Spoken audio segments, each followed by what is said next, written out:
Guys, welcome back to my YouTube channel. तो आज हम करेंगे अपनी एक्सरसाइज 13.2। पिछले लेक्चर में हमने अपनी प्रोबेबिलिटी की एक्सरसाइज 13.1 करी थी। आई होप कि आपको उसमें सब चीज़ समझ में आ गई हूँ। अब हम करते हैं नेक्स्ट एक्सरसाइज, जो कि है इंडिपेंडेंट इवेंट्स के ऊपर। इंडिपेंडेंट इवेंट होता है जिसमें जैसे कि मान लीजिए मेरे पास ये रखा है probability of A intersection B जो होगी वो इक्वल होगी probability of A into probability of B के। तो ये होता है मेरा इंडिपेंडेंट इवेंट। तो अगर probability of A intersection B not equal to आती है probability of A into probability of B, तो ये होता है मेरा dependent event and this is independent.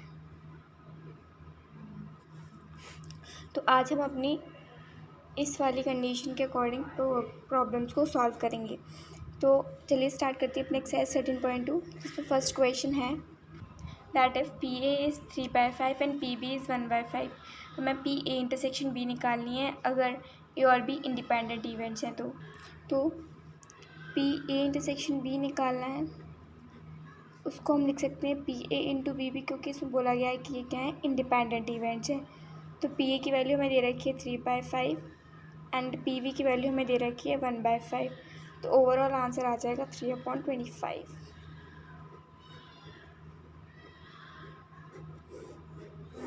So let us move to our next question.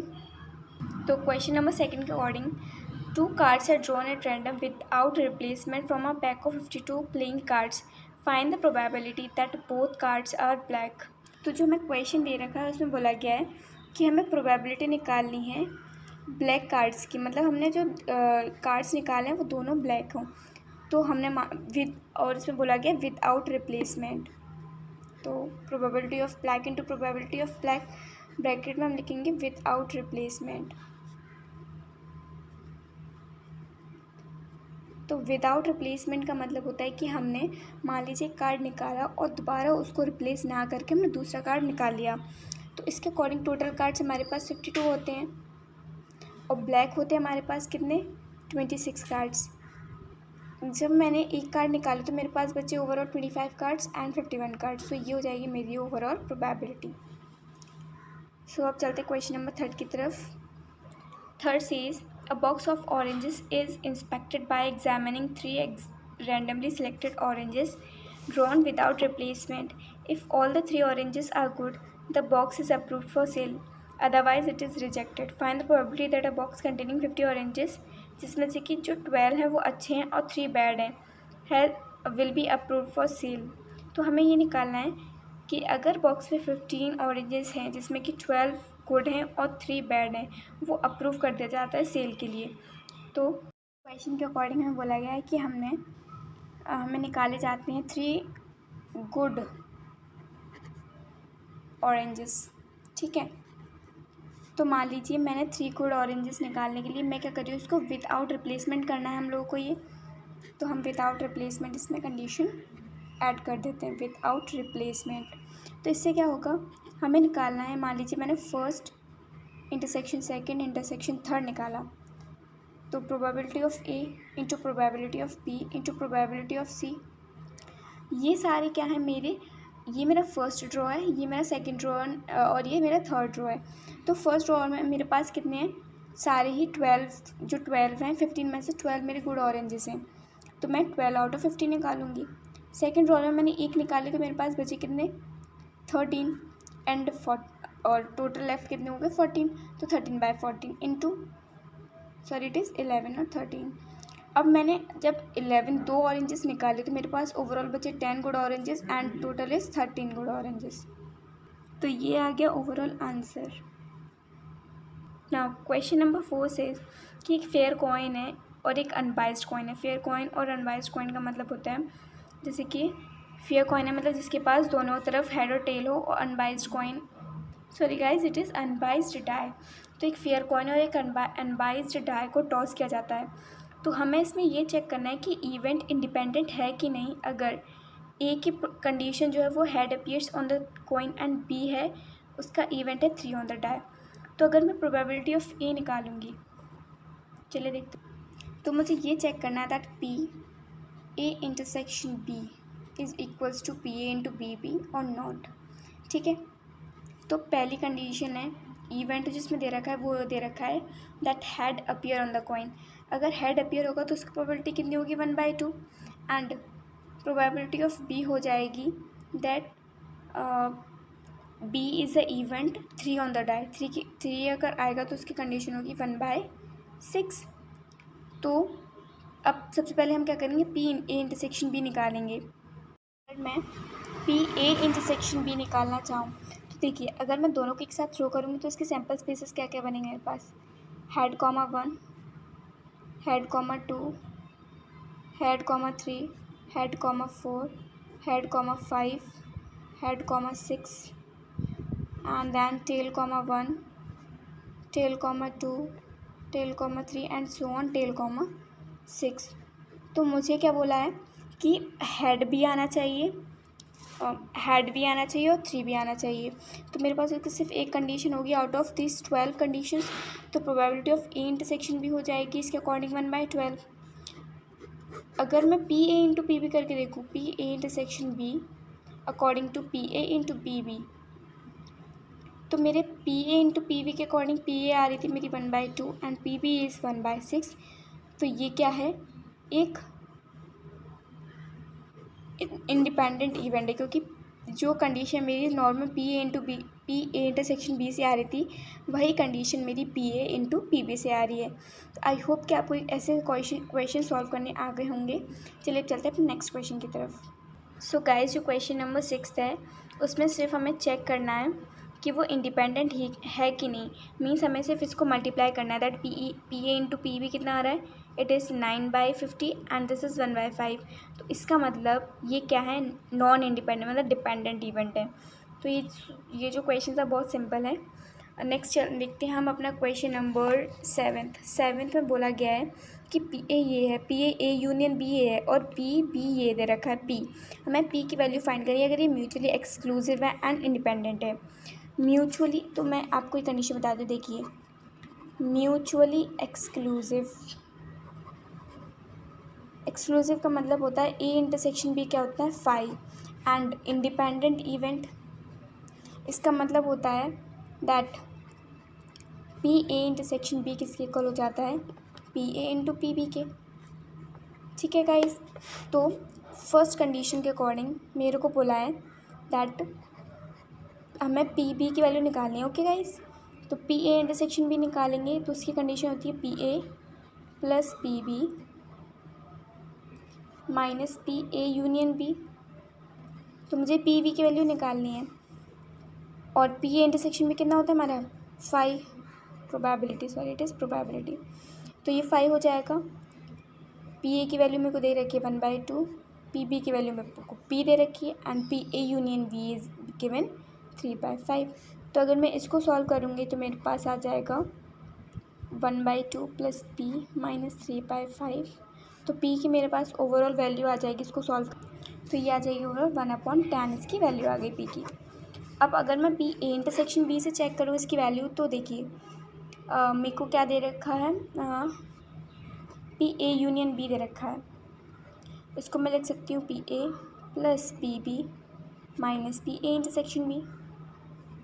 ठीक है, ए यूनियन बी की वैल्यू मेरे पास दे रखी है 3/5, P A is 1/2 plus P minus इसको मैं लिख सकती हूँ P A into P B. तो ये होगी 1/2 plus P minus 1/2 into P 3/5। तो मेरी इससे सॉल्व करके जो पी की वैल्यू आ रही है वो है 1/5। ठीक है guys, now let us move to our question number 8।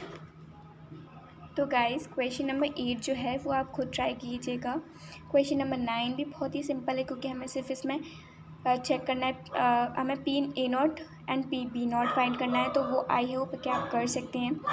Now question number 10, event A और B such that P A is this and P B is this and P A naught और B naught means ये union दे रखा है P A not union B naught का।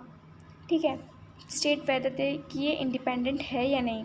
तो अगर मैं कर दूँ तो देखिए अकॉर्डिंग टू क्वेश्चन नंबर, ये हम कौन सा क्वेश्चन कर रहे हैं, दिस इज क्वेश्चन नंबर 9। तो हमें दे रखा है पी ए की वैल्यू दे रखी है, सॉरी गाइस, ये हम 10th क्वेश्चन कर रहे हैं। तो पी ए की वैल्यू दे रखी है हमें 1/2, पी बी की वैल्यू हमें दे रखी है 7/12, P A not union B not की वैल्यू दे रखी है हमारे पास 1/4। तो अगर मैं 1 माइनस पी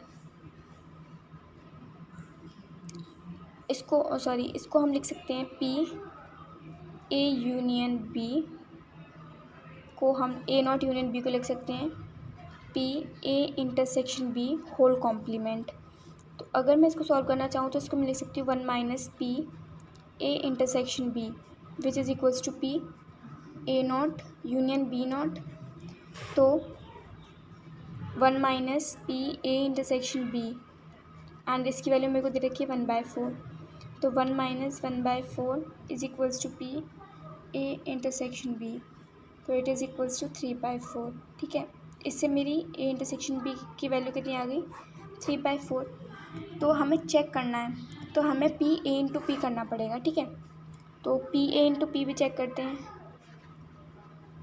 तो क्या आ जाएगा पी ए इंटरसेक्शन बी, तो पी ए कितना आ रहा है 1/2 एंड पी बी इज़ 7/12, ये आ रहा है पी ए इंटरसेक्शन बी।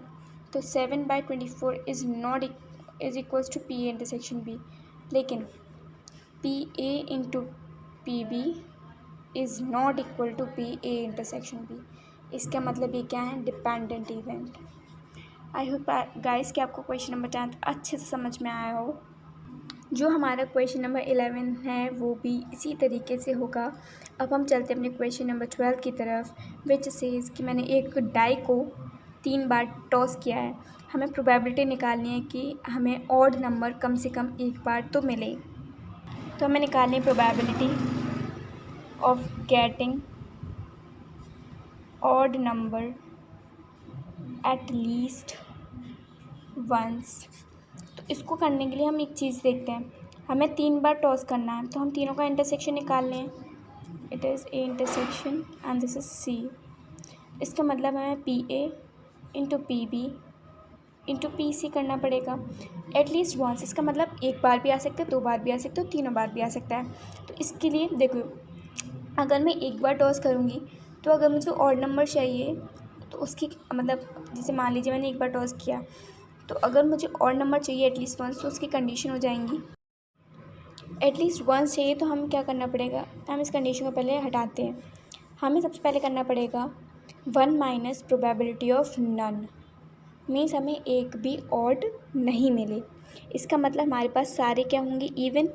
तो 1 minus probability of A intersection B intersection C, जहाँ पे ए बी सी क्या है हमारे A comma B A comma C are even numbers.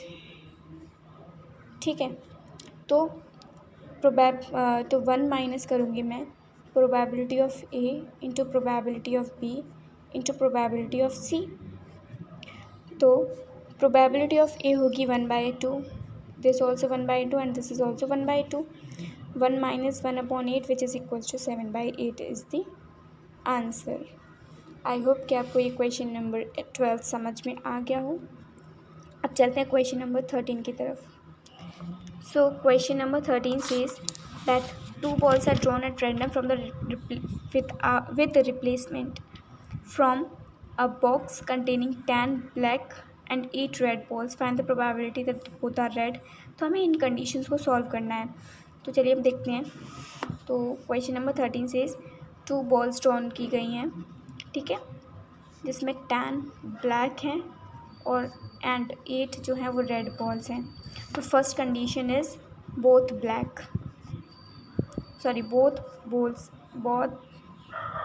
दोनों बॉल्स क्या हैं, रेड हैं। तो इसके कंडीशन के अकॉर्डिंग हमें निकालना पड़ेगा P of red ball intersection red ball. तो probability of first red into probability of second red and it says with replacement, मतलब हम रिप्लेस कर सकते हैं। तो अगर मैं रेड बॉल पहले निकालूंगी तो हो जाएगी 8/18 एंड दूसरी भी हो जाएगी 8/18। तो ये मेरी फर्स्ट पार्ट आ गया answer. Second says first is black and second red. तो probability of black intersection red करनी है, probability of P into probability of red. Black balls कितनी है मेरी 10/18 इंटू 8/18 ये मेरा ओवरऑल आंसर। थर्ड पार्ट के according probability of one of them is black and other is red, मतलब हमें इसमें 1 ब्लैक कॉमा 1 रेड करनी है। तो इसमें हम दो कंडीशन यूज़ ऐड करेंगे। हो सकता है हमारी पहली रेड हो या दूसरी ब्लैक हो, या फिर हो सकता है मेरी पहली ब्लैक हो और दूसरी रेड हो। तो उसके कंडीशन के अकॉर्डिंग जो मेरा आंसर आएगा वो आ जाएगा 10 into 8/18 into 18 plus 10 into 8/18 into 18। I hope आपको क्वेश्चन नंबर 13 अच्छे से समझ में आ गया हो। नाउ क्वेश्चन नंबर 14 से कि probability of solving a specific problem, मतलब मैं किसी को प्रॉब्लम को सॉल्व कर रही हूँ इंडिपेंडेंटली, ए और बी इवेंट्स ये हैं। अगर both try to solve the problems independently then हमें फाइंड करनी प्रोबेबिलिटी कि प्रॉब्लम सॉल्व हो चुकी है। पहला पार्ट ये, और एग्जैक्टली एक ने सॉल्व किया प्रॉब्लम। ठीक है, तो हम देखिए इसमें हमें ये बहुत सिंपल क्वेश्चंस होते हैं ये वाले, क्योंकि इसमें देखिए हमें सिर्फ ये दे रखा है, प्रोबेबिलिटी ऑफ दे रखी है ए की और प्रोबेबिलिटी ऑफ बी की दे रखी है। ए की प्रोबेबिलिटी है 1/2 एंड बी की प्रोबेबिलिटी है 1/3। तो हमें पहला पार्ट दे रखा है कि प्रॉब्लम सॉल्व हो चुकी है। ठीक है, probability of that problem is solve. तो हो सकता है कि पहले ने सॉल्व की हो, तो इसकी कंडीशन हो जाएगी, हो सकता है पहले ने सॉल्व करी है दूसरा सॉल्व ना कर पाया हो सकता है पहले ने सॉल्व ना कर पाई हो और दूसरा ने सॉल्व कर दी हो, या हो सकता है कि दोनों ने सॉल्व कर दी है, तब भी तो प्रॉब्लम सॉल्व हो सकती है। प्रॉब्लम सॉल्व होनी चाहिए, चाहे एक करे चाहे दोनों करें। तो हमें सिर्फ इसमें मल्टीप्लिकेशन करना है। It is PB0 plus PA0 into PB plus PA into PB। तो PA मेरे पास सिंपली है 1/2। अगर मैं PB0 निकालूंगी तो ये हो जाएगा 1 माइनस ऑफ 1/3, तो 1 minus 1/3 plus PA0 is 1 minus 1/2 and PB is again 1/3। तो अगर मैं इसको सिंपल सॉल्व करूँगी तो मेरा ओवरऑल आंसर जो आएगा वो है 2/3 आ रहा है इसका आंसर। ये हमारा फर्स्ट पार्ट है। सेकेंड पार्ट बोला है कि exactly 1 solve the problem, exactly 1 solve, इसकी प्रोबेबिलिटी निकालनी है। तो इसमें बस हम दो कंडीशन ऐड करेंगे, या तो हो सकता है पहले सॉल्व कर दिया और दूसरा सॉल्व ना कर पाया हो, या हो सकता है दूसरे सॉल्व कर दिया और पहला सॉल्व ना कर पाया हो। तो मीन्स हम लोग को बस ये कंडीशन ऐड करनी पड़ेगी। तो इसका आंसर मैं आपको सीधे सीधे लिख के बता दे रही हूँ, ये हो जाएगा 2/6 plus 1/6 which is overall 3/6 and it is 1/2। ठीक गाइस, आई होप कि आपको ये क्वेश्चन भी अच्छे से समझ में आ गया हो। चलिए क्वेश्चन नंबर 15 की तरफ चलते हैं। एंड 15 में हमें सिर्फ सिंपली चेक करना है कि इंडिपेंडेंट इवेंट्स हैं कि नहीं। तो आई होप गाइस कि आप ये खुद से ट्राई करेंगे। अगर आपको नहीं आता है तो प्लीज़ मुझे कमेंट सेक्शन में ज़रूर पूछिएगा, मुझे बहुत मोटिवेशन मिलेगा। Now next question is question number 16। तो क्वेश्चन नंबर 16 में हमें 3 पार्ट से उसको सॉल्व करना है। तो पहले क्वेश्चन को पढ़ते हैं। दैट अगर 60% स्टूडेंट हैं वो हिंदी न्यूज़पेपर पढ़ रहे हैं, तो हम इसको सीधे सीधे लिखते चलते हैं। तो क्वेश्चन नंबर 16 में सो गाइस, तो हमें प्रोबेबिलिटी ऑफ हिंदी दे रखी है, it is 0.6 and probability of English newspaper पढ़ने वालों की है वो है 0.4 एंड प्रोबेबिलिटी ऑफ हिंदी और इंग्लिश दोनों की मीन्स एच इंटरसेक्शन ई वो है 0.2%, मतलब 0.2 मीन्स 20%। तो हमें पहली प्रोबेबिलिटी निकालनी है कि वो ना तो हिंदी पढ़े और ना ही इंग्लिश पढ़े। तो इसका मतलब हमें निकालना है probability of 1 minus probability of H union E whole complement. तो ये जाएगा 1 minus P H union E. हमें एच यूनियन ई का होल कॉम्प्लीमेंट निकालना, तो ये हो जाएगा 1 माइनस पी एच यूनियन ई। तो इसको मैं अगर सॉल्व करना चाहूँ तो ये हो जाएगा P H plus probability of English पढ़ने वालों की माइनस प्रोबेबिलिटी ऑफ दोनों ही पढ़ने वालों की। तो ये हो जाएगा 1 माइनस 0.6 प्लस 0.4 माइनस 0.2, तो 1 माइनस 1 प्लस 0.2, तो ये आ जाएगा मेरे पास सिंपली 0.2, या फिर हम लिख सकते हैं इसको 1/5। Now let us move to part number 2 which says कि अगर वो हिंदी पढ़ रहा है तो इंग्लिश की प्रोबेबिलिटी निकालो। तो हमें निकालना है probability of English upon Hindi, means अगर वो हिंदी न्यूज़पेपर पढ़ रहा है तो इंग्लिश पढ़ने की उसकी प्रोबेबिलिटी कितनी होगी। तो इसका सिंपली सॉल्व करेंगे हम, दैट PE,